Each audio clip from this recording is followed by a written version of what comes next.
અત્યારે મિક્સ વાતાવરણ ચાલી રહ્યું છે તો ઘણી બધી બીમારીઓનો શિકાર આપણે બનતા હોઈએ છીએ। તો આવી સિઝનમાં આવી બધી વસ્તુઓ ખાવાથી બીમાર પણ નહીં થવાય અને શરીરમાં લાગતા થાક નબળાઈને પણ દૂર રાખી શકાય।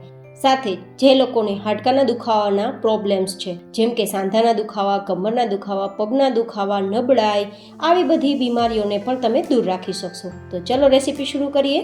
તો જેમના માટે એક કડાઈમાં આપણે લગભગ જામેલું ઘી 4-5 ચમચી જેટલું લેશું, જે ગ્રામમાં જોઈએ તો 100 ગ્રામની આજુબાજુમાં હશે અને કપથી અડધા કપ જેટલું હશે। આ વેરાયટીમાં તમે તમારી ઈચ્છા પ્રમાણે ઘીનો ઉપયોગ કરી શકશો, થોડું ઓછું ઘી પણ લઈ શકશો અને થોડું વધારે ઘી પણ લઈ શકશો। હવે અહીંયા આપણે થોડા કાજુ બદામને રોસ્ટ કરી લઈશું। કાજુ બદામ ઉમેરવા ઓપ્શનલ છે, પણ આવી બધી વેરાયટીઓમાં થોડા ખાવા જોઈએ, જેથી કાજુ બદામમાં રહેલી હેલ્ધી પ્રોપર્ટીઝનો તમને લાભ મળી શકે। તો થોડીવાર માટે ધીમા ગેસની ફ્લેમ પર શેકવાથી એકદમ થોડા લાઇટ ગોલ્ડન કલર પર આવી જશે તો તેને બહાર કાઢી લેશું। બળે નહીં તેનું ધ્યાન રાખવાનું છે, નહીં તો તેની જે હેલ્થ પ્રોપર્ટીઝ કહેવાય તે નાશ પામશે। હવે તેને બહાર કાઢી થોડા ઠંડા કરી લેશું।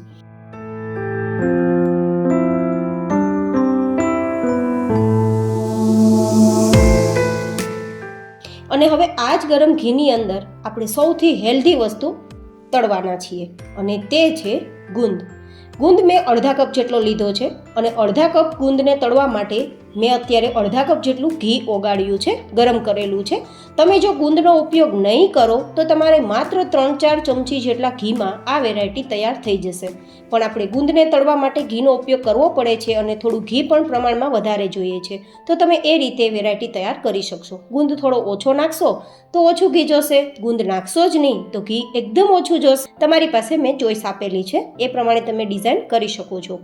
હવે ગુંદ જેવો ઘીમાં ઉમેરીએ કે ફટાફટ ફૂલવા લાગશે, ફૂલી જાય તો બહાર કાઢી લેવાનો। તો મેં અડધા કપ જેટલો ગુંદને તળ્યો છે, તો આટલું ઘી અત્યારે રહ્યું છે। આ ગુંદને પણ આપણે સાઈડમાં રાખી દઈશું।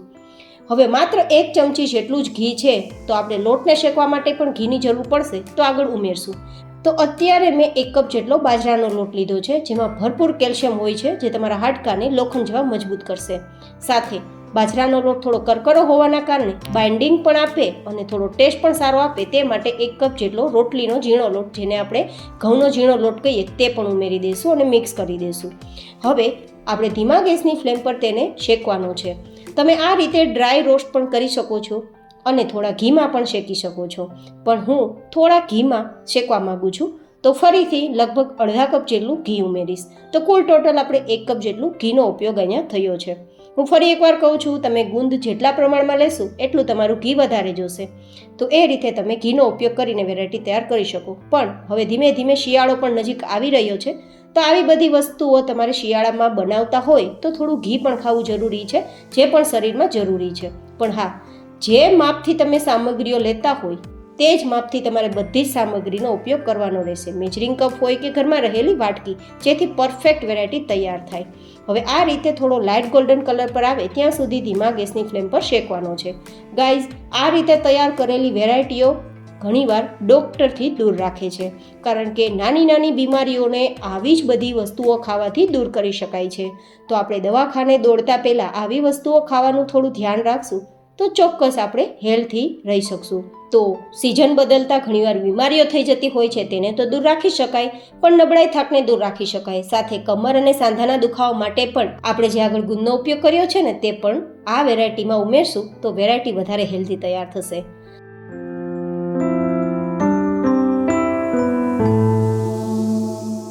તો આ રીતે થોડીવાર માટે આપણે શેક્યું તો ગોલ્ડન કલર પર લોટ આવી ગયો છે, તો હવે તેને નીચે ઉતારી થોડો ઠંડો કરી લેશું। હવે આપણા ડ્રાયફ્રૂટને જોઈ લઈએ તો થોડા ઠંડા થઈ ગયા છે, તો દસ્તાની મદદથી થોડા નાના ટુકડા કરી લેશું, જેથી આપણે બાઇન્ડિંગ બરાબર કરી શકીએ। ગાઈઝ, આજની વેરાયટી મેં સિઝનને અનુરૂપ અને કોઈ પણ વ્યક્તિ ઘરમાં રહેલી સામગ્રીઓથી બનાવી શકે અને હેલ્થ કોન્શિયસ રહી શકે, હેલ્ધી પણ રહી શકે, તે રીતે ડિઝાઇન કરેલી છે। તો મારી આજની રેસીપીનું નામ શું રાખી શકાય એ પણ મને જરૂર બતાવજો, અને આજની રેસીપી તમને કેવી લાગી તે પણ મને જરૂર બતાવજો। હું તમારા દરેક કોમેન્ટના જવાબ પણ આપું છું અને મને તમારી કોમેન્ટથી બહુ જ મોટિવેશન મળે છે, તો જરૂર તમે મને તમારા ફીડબેક કોમેન્ટમાં આપતા રહેજો। હવે આપણે આપણું મિશ્રણ થોડું ઠંડુ થઈ જાય પછી તેમાં આપણે સોંઠ પાવડર ઉમેરીશું. લગભગ 1 ચમચી જેટલો મેં સોંઠ પાવડર ઉમેરેલો છે. અને આપણે જે મીઠાશ ઉમેરવાના છીએ તે 1 કપ જેટલી ઉમેરશું અને તે છે ગોળ. આપણે 2 કપ લોટ છે તો 1 કપ જેટલો ગોળ પરફેક્ટ રહેશે. જેવી રીતે આપણે સુખડીમાં કેમ લોટ શેકાઈ ગયા બાદ ગોળ ઉમેરીએ છીએ, સેમ એ જ રીતે આપણે આમાં પણ લોટ શેકાઈ ગયા બાદ ગોળ ઉમેરશું. એકદમ સરસ મિક્સ થઈ જશે. અને હવે વેરાયટીને વધુ હેલ્ધી તૈયાર કરવા માટે અડધા કપ જેટલું નારિયેળનું છીણ ઉમેરીશું. તમે મોટું પણ ઉમેરી શકો છો અને આ રીતે ઝીણું ખમણ પણ ઉમેરી શકો છો. ડ્રાય ફ્રૂટ્સ પણ ઉમેરી દઈશું. આપણે ઉમેરેલું નારિયેળનું છીણ તમારા મગજને ખૂબ જ હેલ્ધી રાખશે, માથાના દુખાવાને દૂર રાખશે અને યાદશક્તિ આપવામાં તો તેની કોઈ ટક્કર નહીં. તો આજે જે આપણે લીધેલી બધી જ સામગ્રીઓ તમને કદાચ ઘરમાં પણ મળી રહે અને ઘરમાં ના હોય તો આજુબાજુની દુકાનમાં પણ મળી રહે તે રીતે ડિઝાઇન કરી છે અને એકદમ ઓછા ખર્ચમાં તમે વેરાયટી તૈયાર કરી શકો તેવી રીતે તૈયાર થઈ છે. મોંઘી બહારની પ્રોડક્ટ લઈને ખાવા કરતાં તો આવી તમે ઘરમાં મળી રહે તેવી સરળતાથી બની જતી અને ઓછા ખર્ચે બની જતી વેરાયટીઓ ખાશો ને તો તમે ખૂબ જ હેલ્ધી રહેશો અને તમારું જીવન એકદમ નિરોગી રહેશે, મારી ખાતરી છે. હવે આ બધી જ વસ્તુ મિક્સ થઈ ગઈ છે તો હાથની મદદથી થોડું મિક્સ કરતા જશું અને લાડુ બનાવતા જશું. આપણે આમાં પાણીનો ઉપયોગ નથી કર્યો જેથી લાંબા સમય સુધી લાડુ સારા રહેશે. તો કદાચ દરરોજનો 1 લાડુ ખાશો ને તો તમારું વજન નહીં વધે પણ માત્ર તમારી શક્તિઓ વધશે અને તમારું શરીર એકદમ નિરોગી રહેશે અને હાડકાં તમારા લોખંડ જેવા મજબૂત થશે.